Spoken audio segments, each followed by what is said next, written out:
thank you for having me here at your beautiful temple. I also did not know about the Simi Valley Hindu temple until Dhabalji, Mosami, they told me about it. And when they proposed that I should come and speak, I was very happy. All right, you put together a program, and see, it has happened. So we are all together this evening.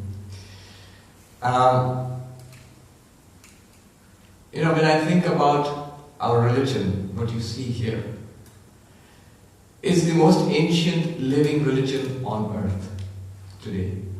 The oldest religion existing. And also in certain sense, the most rich, in variety, in depth, in diversity, in inclusivity, as you said. I remember reading Mark Twain, the great American writer. He traveled to India, actually he visited India, and he writes in his usual humorous way that in the world of religion,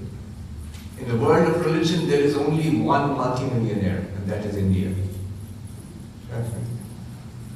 So, enormous diversity.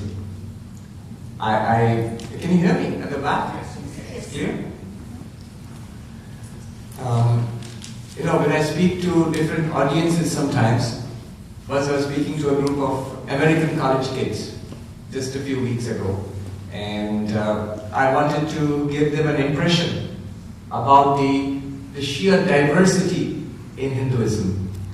And I said to them that imagine all the hundreds of Christian sects in the United States, so many churches, hundreds of them. Imagine them all together, one Christian religion, and add to that all the varieties of Jews who are Orthodox and Reform Jews and whatnot, different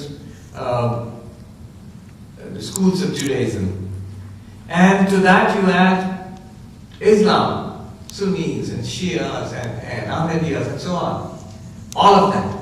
And you put it together into one mega Abrahamic faith, one huge super religion. There's a sort of thing, trying to think about it, And I said, even after that, the diversity within Hinduism is even more than that. You can just imagine. And one remarkable thing about Hinduism, which is what learning in today's world is, with all the differences in Hinduism, just see, with all the differences in Hinduism, so much diversity, we still get along pretty well together. We have absolutely no problem. All the different forms. If you are a worshipper of Krishna, you have no problem of bowing down before Shivaji. If you are a worshipper of Shiva, you have absolutely no problem bowing down and offering puja to Mataji, to the Divine Mother.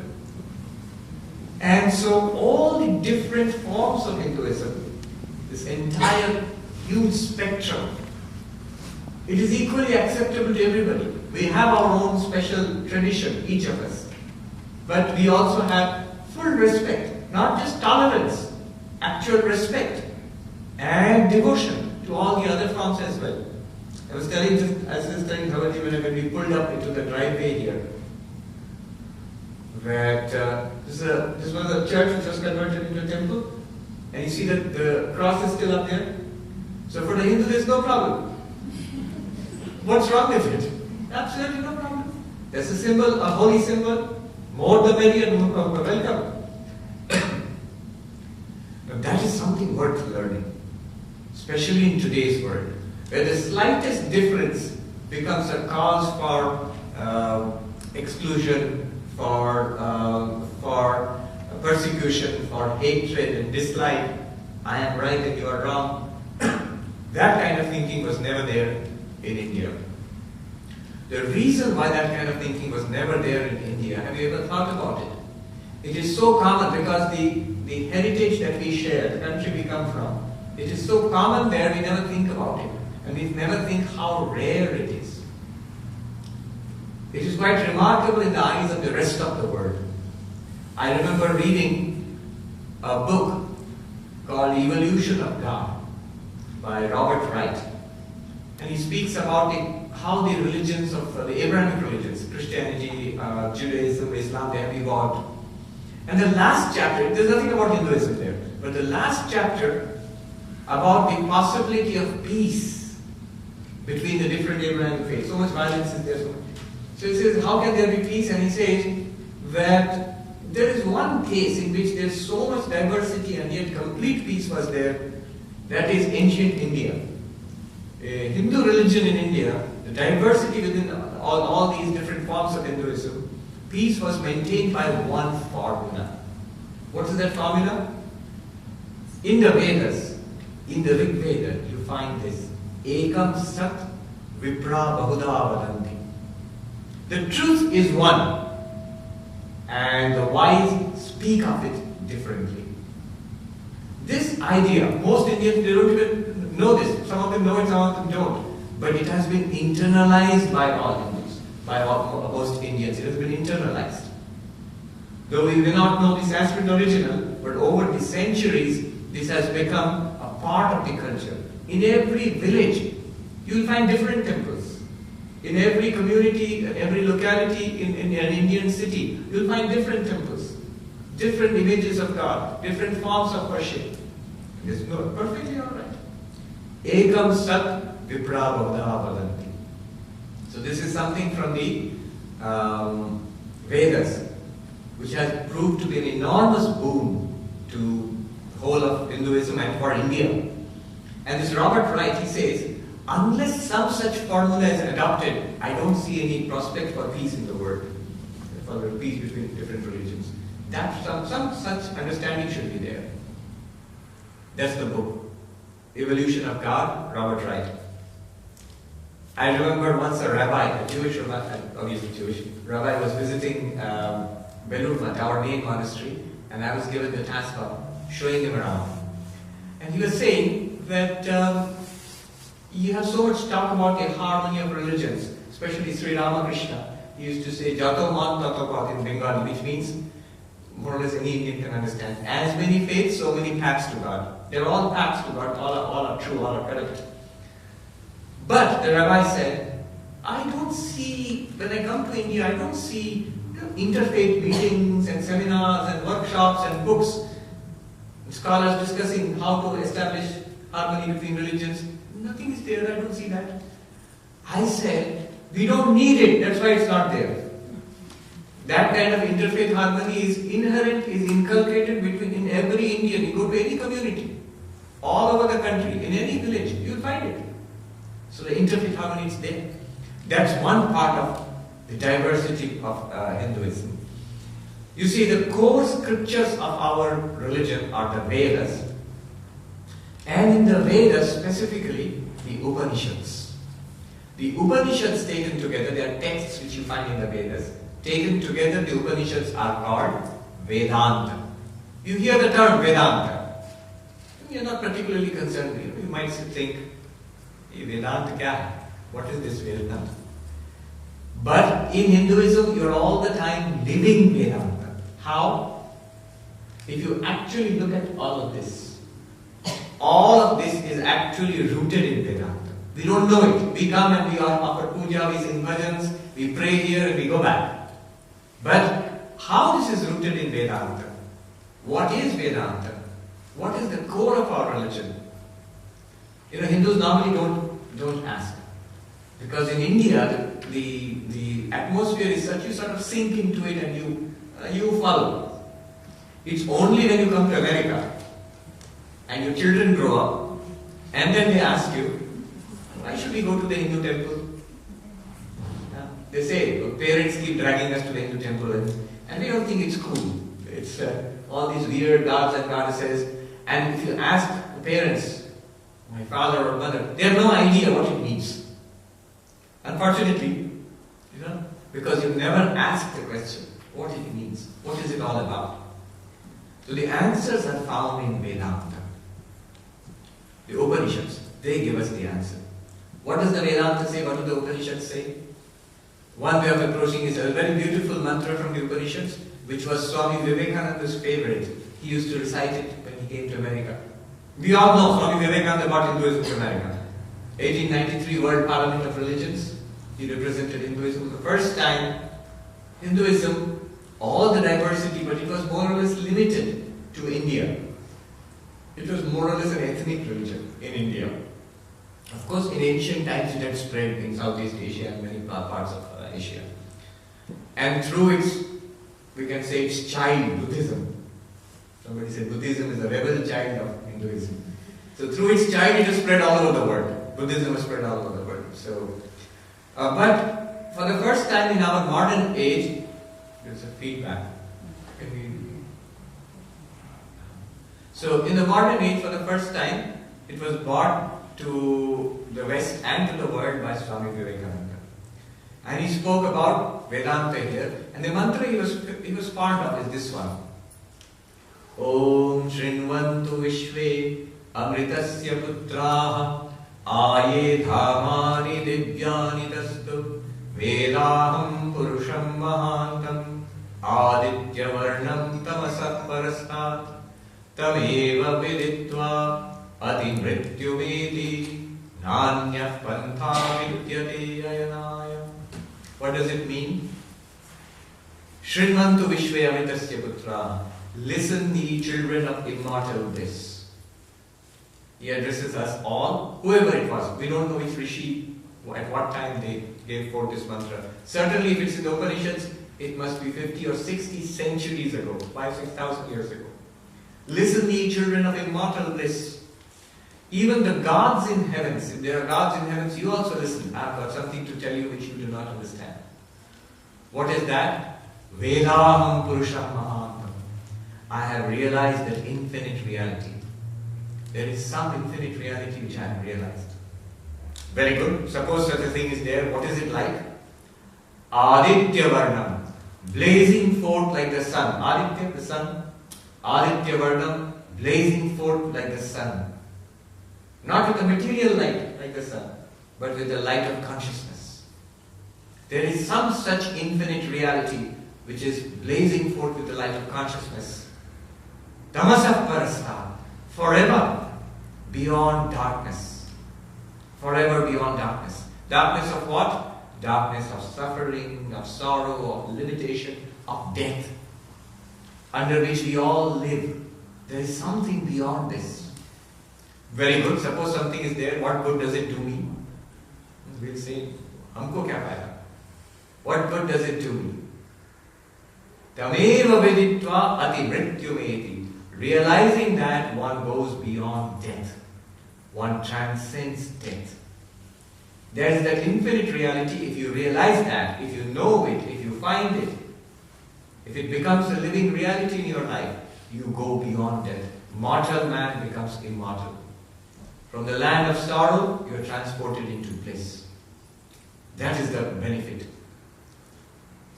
Isn't there any other way of overcoming sorrow and finding joy? After all, you have so many ways. That's why most of us come to the United States, finding bliss, good job, better life, and children will grow up in a nice place and all that. Nanyah pantha vidyate ayana. There is no other way. Every other path has limitations. There's limitation to that. And you quickly discover it in life. There are limits to life. Limits to what one can get in life. Nanyah pantha vidyate ayana. So this is the purpose of religion. There is something. We are all searching for happiness. There is something which promises true, lasting happiness and peace. There is something that promises that you can transcend, overcome sorrows. In Sanskrit, Atyantika dukkha nivritti paramananda praptishcha. Overcoming complete transcendence of sorrow and attainment of bliss. Such a thing is possible. That is the promise of Vedanta. That is what Vedanta is all about. Some such infinite reality is there. You see, religion has two parts. The Vedas themselves have two parts, Karma Kanda and Jnana Kanda. One part of religion is help us to live this life better. Which life? The life we are already leading. Can I get some more happiness in life? Can my life here be a little better? Religion says yes. Bhagavan Sri Krishna, He says in the Bhagavad Gita, Chaturvida bhajante ma. 4 kinds of people worship me. Who are they? Artha, Artharthi, Jigyasu, Jnanicha. Artha, those who are in trouble. I am somebody sick in the family, or something not so serious, but serious enough.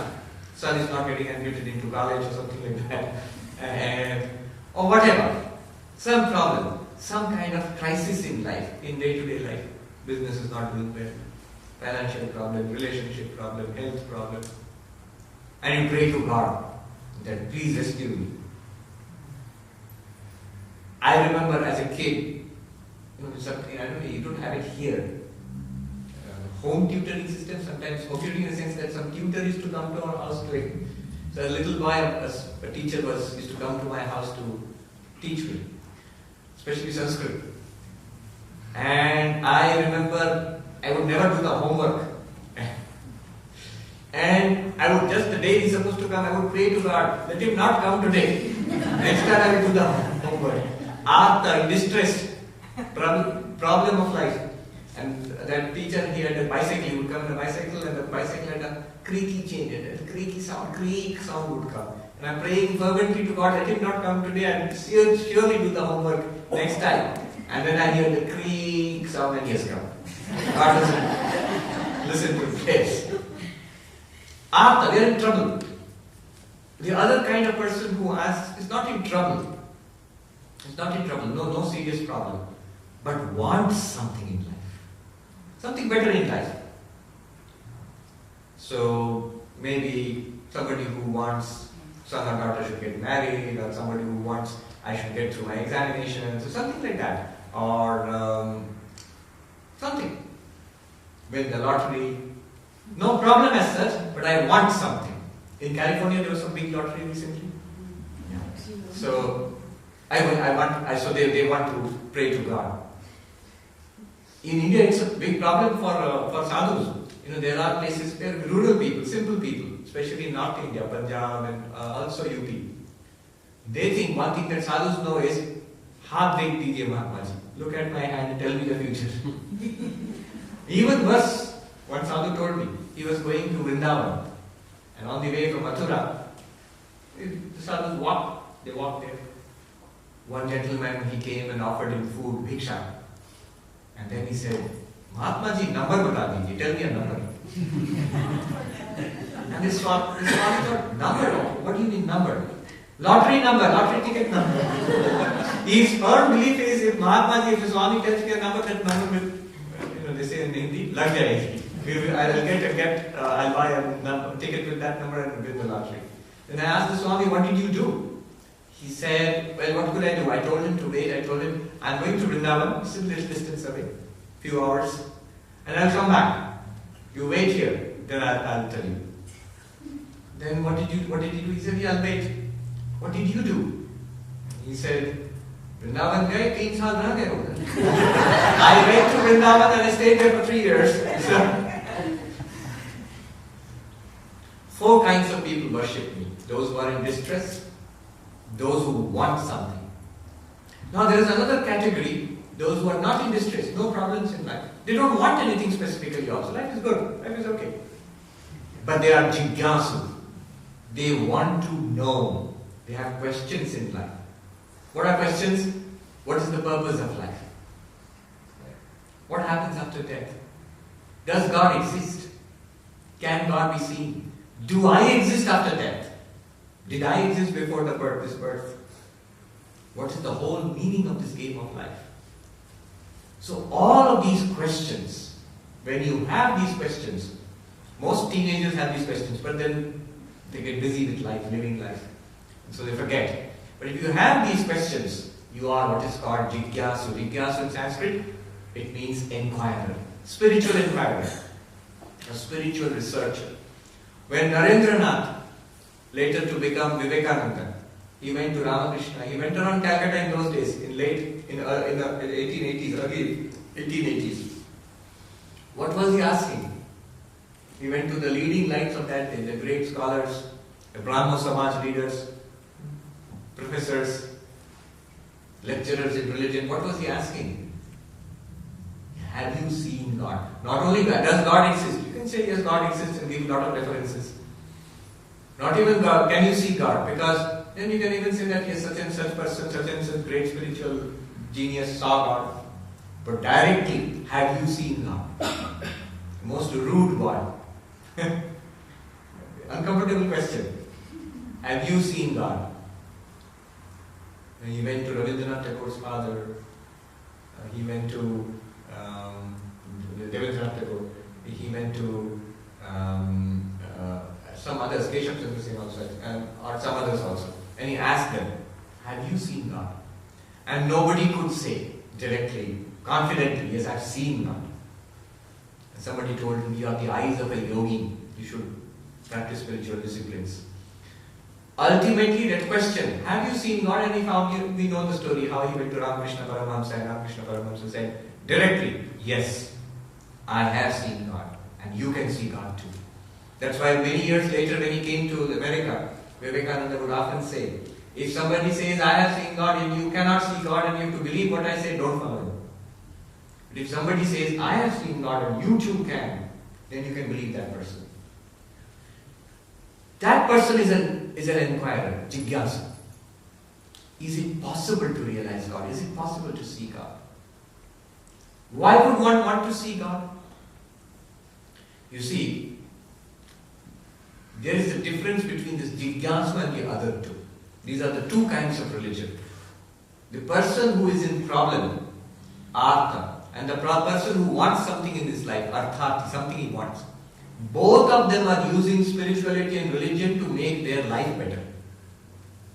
It's an optional, added.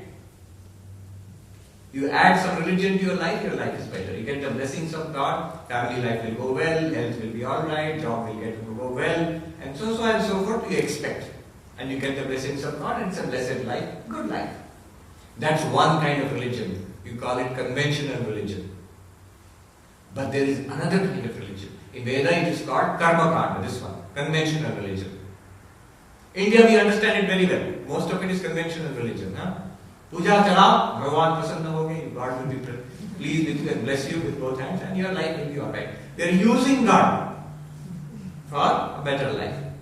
You say, yeah, that's what God is for. True. And Krishna also agrees.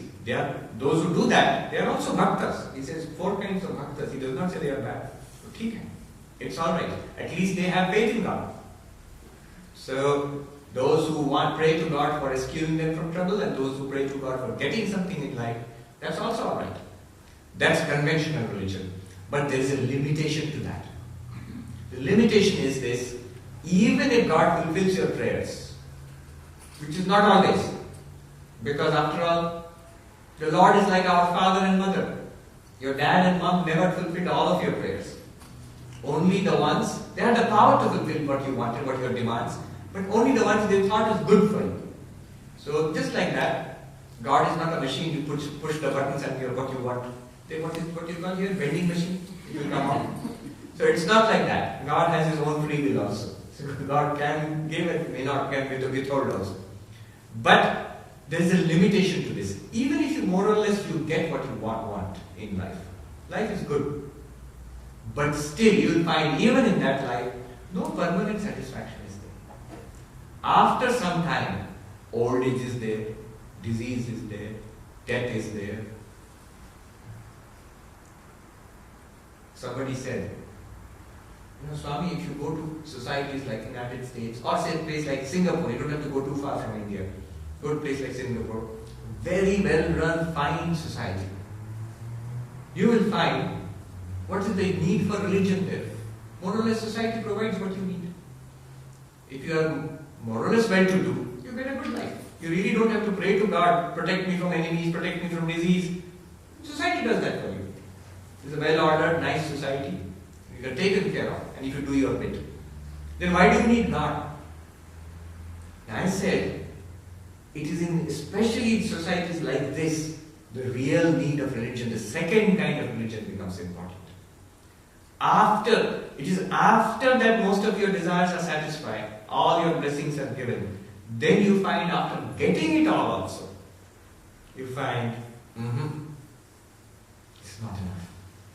Something is lacking. It's nice to have a good job, to have money, to have family, and generally good life. But somehow it is not enough. Old age, death, disease, loneliness in this country, you see. Loneliness, meaninglessness, that begins to haunt us. What is the purpose of all of this? Whatever I do, one day I'm going to get old and die. That's it, finished. So what is the purpose? If you ask this question, you come to the second kind of religion. The second kind of religion is what in English you might call spirituality. Conventional religion, spirituality. In Sanskrit terms, dharma artha kama, that is the area of karma kanda, the ritualistic portion of the Vedas. Moksha, when you are asking a spiritual question, like Narendranath was asking, the one who became Vivekananda afterwards. If you are asking a spiritual question, does God exist? Can God be experienced? Is it possible to find real peace and happiness? When you ask that question, you are asking for something else. In India, in shops, I see in clothes shops, you go, the shopkeeper will roll out so many layers of clothes. But if you are not satisfied with that, you say, isn't there or kuch nahi hai? Isn't there anything better? Special maal dikhao. Will show me the special stuff you've got. Then the shopkeeper will look around and say, come behind, piche aaye. I have got some special stuff for you, but that's special, not for everybody. So Krishna says, there is jigyasu. If you are inquiring, Vedanta has got something special for you. We'll take you and show you something special. The Upanishads say it is possible. It is possible. It is possible to attain real peace, real permanent joy, overcome suffering. It's possible to see God. It's possible to realize God. The real spiritual giants, whether it's Shankaracharya or Mirabai or Tulsidas or Kabir or Nanakji or Vivekananda, Ramakrishna, whoever you say, what did they do? They did not use God for a comfortable life. They used their life to find God. So you go from conventional religion to spirituality. You go from karma kanda of Vedas to jnana kanda of Vedas. Jnana kanda. There you find real religion. And we must come to it someday or the other. All of us, we must come to it. Maturity, life will teach us. God Himself will arrange so that our interest is awakened. After giving us experience of life, God will pull us to Him. And in Jnana Kanda, in the Upanishads, they tell you how to realize God, how to find God. There are different ways. The most common way is the path of bhakti. The path of bhakti. Where that infinite being, Purusham Mahantam, is conceived of in different forms, as Krishna, as Radha, as Jagannath, as Shiva, different names and different forms. Same truth. Ekam Sat, Viprabhahuda Vadanti. The truth is one, and the wise speak of it differently. That's why it's no problem if I understand the same Brahman, same infinite reality can be Shiva or Durga or Ganesha or Kartikeya, Krishna or Rama. It can also be Allah or Father in heaven. Why not? It can be. So, in different forms. But the relation we set up is of love. The Lord is there and I love God. Now I pray to God. Will you not reveal yourself to me? Ramakrishna used to pray, as you reveal yourself to Kamalanatha or to Ram Prasad and others, will you not reveal yourself to me? To Ma Kali in Dakshineshwar temple. We know the story. By prayer, by meditation, by mantra japa, by bhajans, we pour forth our love for God. And God responds. When we do not want, Sri Ramakrishna says, as long as the children are happy with toys, the mother is doing her work. She's kept the children busy with the toys. So the mother of the universe is busy running the universe and kept us busy with our toys. The moment the child throws the toys away and cries out for mother, Then mother drops her work, comes running and takes the child on her lap. In the same way, in the path of bhakti, when the heart cries out for God, the one thing that I want in life, I want to see God. I want to love God. That is the path of bhakti. And in Vedanta, there are different schools.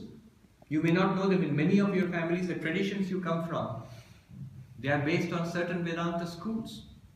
There is the school of Bhakti school of Vishishtaddvaita, Ramanuja. In South India, you will find the Sri Vaishnavas. They are followers of Vishishtaddvaita Vedanta. In Gujarat, you will find the Pushti Marga, the Vallabhacharya's path. Shuddha, that's called Shuddhadvaita Vedanta. That's also Vedanta. We do the puja, we do the Krishna Seva. We don't read the text behind it, the whole core philosophy of it. Bhakti Marga. The entire ISKCON, you see here, Gaudiya Vaishnavism, the Hare Krishna, their entire thing is based on one type of Vedanta called Achintya Vedanta, Chaitanya Mahaprabhu's path. So these are Bhakti paths. And it's a great and interesting path. Another path is the path of meditation, which you find in Patanjali Yoga. There the path is not so much bhakti as calming the mind down. You want to see God, what is preventing you from seeing God? Mind is distracted. If you can calm the mind down in meditation, dhyana, yoga's chitta vritti nirodha. Yoga is calming the modifications of the mind. What happens when the modifications of the mind are calmed? They say something remarkable happens. The mind, in a calm mind, the reality shines forth. That Upanishad said, the infinite being, like blazing forth like the sun, it's there within all of us, there within each of us. We don't perceive it because we do not realize it, because our minds are disturbed. Our minds are continuously outgoing. By the path of yoga, when you calm the mind, then you realize the God within. Patanjali Yoga, the oldest meditation manual on earth. We don't follow it much. The rest of the world follows it. I was amazed to see how popular yoga is all over the world. International Day of Yoga. So I traveled different places and I saw how popular it is. It's more popular here than in India. Luckily now some popularity is there, it's spreading. But that's mostly Hatha Yoga. The core yoga is Patanjali Yoga, meditation. But even that is not what I'm going to talk about today. You realize I've not started talking. No, don't worry. I'm not going to take much time. I'll speak a little while and then we can, if you have questions, we'll it's nice to talk about, discuss. I'll just come to the core thing which I want to say today. The path of jnana, most of us, we don't pay much attention to it. It's a very unique kind of path. What the path of jnana tells us is, bhakti is wonderful, meditation, jnana is wonderful, but by knowledge also, in fact, knowledge is the direct road to God realization. Why? Because the highest teachings of the Vedas, of the Vedanta is, if you would only know yourself as you are, you and God are one reality. That infinite being of consciousness, of light, which the Upanishad speaks of, you are that. In fact, the highest teaching of the Upanishads, of Vedanta, is found in what they call the Mahavakyas. Short sentences which express the essence. If you want to take away something from today's talk, you take away this sentence. Tat tvam asi. That thou art. So that what? That infinite being which the Upanishads speak about, that there is something like that, which you call God or Brahman. If you really know yourself as you are that thing. In the Chandogya Upanishad 9 times, Tat Tvamasi, that thou art, Tat Tvamasi, that thou art. In each Veda, one sentence has been taken from each of the Vedas as a Mahavakya. From the Sama Veda, Tat Tvamasi, Chandogya Upanishad. From the Yajur Veda, Aham Brahmasmi, Vedaranya Upanishad. I am, really speaking, I am Brahman. And from the Rig Veda, Aitariya Upanishad, Prajnanam Brahma.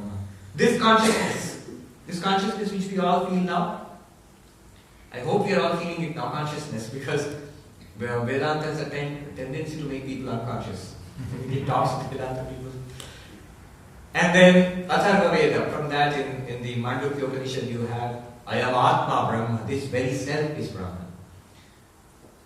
In the next few minutes before I conclude, I'll just give you a taste of it. Actually trying to understand what it means. You see, the biggest problem in Jnana Yoga, the path of knowledge, is this. If they say, I am Brahman, the biggest problem is, I think I know who I am. I am Swami Sarvapriyananda, or I am Dhavalji, or I am so and so. I know I am, so I'm that person. I know who I am. You don't have to tell me who I am. And Vedanta has to first convince us that what we know is not complete knowledge. What we know is not correct knowledge. What we think we are is wrong. We do not know ourselves. Vedanta says you first start by trying to find out who you are. And one way of finding that out is what they call Viveka in Vedanta. Viveka means in Sanskrit, Vivich Pruthak Karani, to separate two things. Viveka. To separate two things. To understand two things which are actually separate, but they appear mixed up. To separate them and understand that they are separate, that is called Viveka, from which has come the name Vivekananda. How do you do this Viveka? We are now going to separate what we are not from what we are. How do you do the Viveka? One way is what you are aware of, what we are aware of, whatever we perceive, that I am not. Because the one who is aware and what that is aware of, the two must be different. Very simple. I am seeing you. I am seeing this piece of paper. So the eyes which see and the piece of paper, they must be different. Otherwise the eyes cannot see the piece of paper. Subject and object must be different. The seer and the seen must be different. Now this is something remarkable if you think about it. What you know, that you are not. Think about it. The clothes I am wearing, do I know them? Yes, I am not the clothes. The interesting thing is, nobody says I am the microphone, I know the microphone, so I am not the microphone. Nobody says that, you know that I am not the microphone, I am not the piece of paper. But the problem starts with the body. I think I am this body, I really feel that. And yet I know the body, I can see the body, I can feel the body, I can touch the body. I can experience the body. If I can know the body, I am the seer of the body, I am not the body. Not only that, if I know the mind, then I am the seer, the knower of the mind, I cannot be the mind. And this is something very radical, because what we think of ourselves is this body and mind, that's who we are. And that leads to all the problems in life. Think about it. Every problem in life is a problem of body or mind. Old age, problem of body. Depression, problem of mind. Anger, mind. Cold, heat, body. Hunger and thirst, body. Every problem that we know is a problem of the body and mind. If you could realize yourself as the witness of the body and mind, the problems will not be your problems anymore. Standing in the open drain, you don't have it here in India. Standing in the open drain, if you shout, it's dirty, it's smelly, why are you standing there? Step out. Standing in the body and mind, I say, oh, old age is very bad and nobody cares for me and I'm depressed. Body is old, mind is depressed. You are the witness of both. You are not the body, not the mind. Now what we sang today, what she sang so beautifully a little while ago, we have all heard that. Many of us, Chidananda Rupa Shivoham, Shivoham. Now we can understand. With that I will end. What does Shankaracharya say? Chidananda Rupa Shivoham, Shivoham. I am consciousness, I am bliss, I am Shiva. Now Shiva, by that you should not understand Shiva is there. Jata and with snakes and with the bull and sitting on the Kailasha. Not that Shiva. Here Shiva means consciousness, Chaitanya, pure consciousness. Chit, Ananda, Rupa, Aham, Shivoham. Shiva means auspicious, Mangala. So this auspicious, pure consciousness, which the Vedas speak about, Upanishad speaks about, I am that. But how do you discover that? Follow this. What does he first say? Mano buddhi ahankara chittani nam. I am not the mind. How am I not the mind? Same logic. Are you aware of the mind? If you close your eyes and think, yes, thoughts, emotions, ideas, feelings, they are coming and going. Are you aware of it? Yes, I am aware of it. Who is aware of the mind? Right now. Right now. This is the beauty of Vedanta, of Jnana Marga. It will point out that reality to you right now, right here. In bhakti, beautiful path, but then you have to believe and worship and pray to God, and then it's His Lord's own sweet time. God will reveal Himself or herself to you. It's another thing about Hinduism. God can be in the form of a woman, can be in the form of a man. It's something amazing for people here in the Abrahamic faiths. We're so used to thinking God can only be a male form. But God can be in the male form, God can be in the female form, God can be without form also. Ultimately, that which is infinite, why is it limited? If we are a soul, Atma, formless, and we have taken so many forms, is God less powerless than us? I mean, is God powerless that God cannot do the same thing? God can take forms, why not? But the path of bhakti is one of belief. If you find it difficult to believe, very difficult for you to have bhakti. The path of meditation, you can actually experience it, but you have to practice that meditation for a long time before you experience. The beauty of jnana, the claim of jnana marga is that right now you can show it to you. At least intellectually we can understand what they are saying. I am not the mind because I am the witness of the mind. I can experience the mind. The knower and the known are different. Buddhi, the intellect by which I understand so many things. I am not that also because I experience it. Chitta, memory. My name, my identity, all my past life, memory. I am not that also. Why? Same logic. I experience it. It's something, an object which is experienced. Drishya padartha. Ahankara, the I sense. The I sense which I have got, ego. Right now, the closest thing we have got to ourselves is the sense of ego, aham, I. Do I experience that? Say yes. The more egotistic I am, the more I experience my I. If I experience it, then I am not the I also. Look at the contradictory statement, paradoxical statement. Ahankara naham. I am not the I also. Not this I. Vertically. Ahankara, I am not the ego also. Ahankara naham. Naja shrotra jibhe. I am not the sense of ears. I am not the sense of ears. They are not mine. I am the consciousness, the witness of that. I am not the sense of taste. Chakshu. I am not the eye. Not the sense of touch. Nacha bhumi, nacha agni, na vayu, na tejo. So water, earth, fire, air, space, all of this, the five elements out of which our bodies and minds are made, the entire universe is made. I am not that either. Because why am I not that? Because I am aware of it. It's an object of my awareness. I am pure awareness. Chidananda Rupa Shivoham. It's not just music. It's not just poetry. It's not just theory or philosophy. What they are telling you is it's fact right now. If only you would recognize it. If only you would just notice it. The moment you notice it, if you can make it real for you, if we can make it a living fact in our lives, you are free, you have got moksha. That is the path of jnana.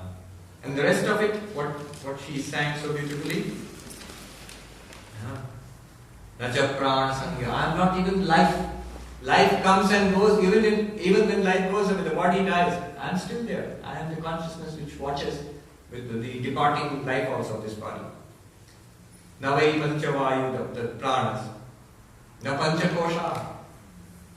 Prana, the Angamaya Kosha, physical body. Pranamaya Kosha, life forces, breathing. I am not that also. Manomaya Kosha, thoughts, emotions, mind.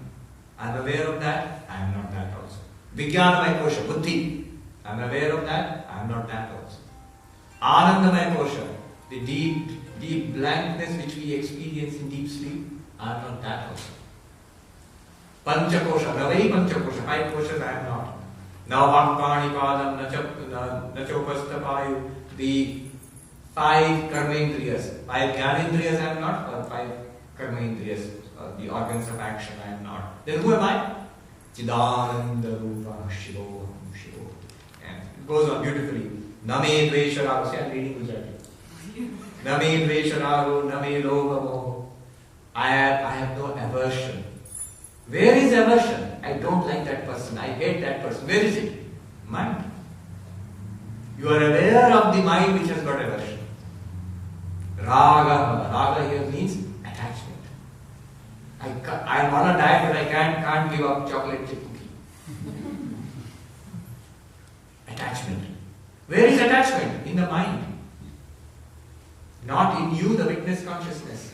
Name raga dvesho. I have, as the pure consciousness, I do not hate anybody. I am not obsessed with anything also. No raga and dvesha. Moha naiva naiva matsarya bhava. I have no delusion. I have no jealousy. Why should I be jealous of somebody? Somebody is richer than me, somebody is more beautiful than me, somebody is more learned than me, somebody is more successful than me. But I am the consciousness in everybody. I am not this little person only. I am one with everybody. To whom will I be jealous? Whom will I hate? So, na dharmo, na charto, na kamo, na moksha. I mentioned 4 aims of human life. Those who want dharma, artha, kama. Artharthi, those who want something in life. Artha, those who have some problems in life. They want dharma, artha, kama. Karma kanda for them. Ritualistic religion. Sadharan dharma. Day-to-day life. And those who want moksha, jigyasu, they want to realize God. For them they want moksha. But once you feel this Chidananda Rupa Shivoham, what moksha also? I have neither dharma nor artha nor kama nor moksha. I am Shiva, Shiva Swarupa, Chaitanya. When? Now. Where? Here. How long? Forever. Not after singing this only. You already are that. This one just points it out to you what you are. So this is not conventional religion. This is the highest philosophy. They're just pointing out a spiritual fact to us. Na punyam, na papam, na saukhyam, na dukkham. You see, the law of karma, another thing about Hinduism, law of karma. Why do I have misery in my life? Why does that person have so much happiness in his or her life? Sukha and dukkha are controlled. God is not partial, are controlled by my own karma. In India, everybody has this kind of a feeling. They say, "Mera karma kapal mein likha hua." They say it's written in the forehead. But what it means is my karma. I have done something. What I am today is a product of what I have done in past lives. And what I shall be in future is a product of what I do now. Karma phala. So what is karma? He says punya. Do dharma, you will get punya. If you get punya, you will get sukha.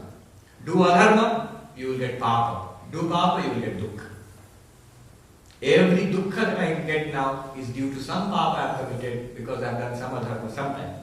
Every happiness that I get now is due to some punya I have got because of some dharma I have done sometime. So this is the law of karma. But when you attain this realization, Chidananda Rupa Shivoham, then na punyam, na papam, na saukhyam, na dukkha. I have neither punya nor papa, nor do I chase the sukha, nor am I afraid of the dukkha. Pure consciousness, what sukha dukkha does it have? All, remember, all problems, body and mind, not of the pure consciousness. Na mantro, na tirtha, na veda, na yajna. So then, all religion, spiritual practices, not necessary for me. Will that person become irreligious then? No. The person will continue in religious as an example to others. And because it is a joy for that person. And so it goes on. I can go on explaining this, but the basic teaching of Jnana Marga Vedanta is Chidananda Rupa Shivoham Shivoham. Lest anybody mistakes it, let me end with somebody may say that I like the bhakti approach. Somebody may say that, no, I like the jnana approach. They are not different approaches. From different perspectives, both are true. Hanuman, Ramchandra once asked him, what do you think of me? And Hanuman replied, Deha buddhya dasoham. As a body, as Hanuman, I am thy servant. I am the servant, you are the Lord. आप प्रभु हैं, मैं दास हूं. देह बुद्धिया दासो. It is true. Bhakti. Jiva buddhya tvalakshakam. As a jiva, as a transmigrating soul going from body to body, who is in this life Hanuman, past life I was something else, next life I may be something else. That consciousness is part of the total consciousness called God. I am part of you. You are the whole, I am your part. No longer servant and master. And then Atma Buddhya, as pure consciousness, Chidananda Rupa, Shivoham, Tameva, you are I and I am you. Hanuman is telling Ramchandra, I am your servant, you are the Lord.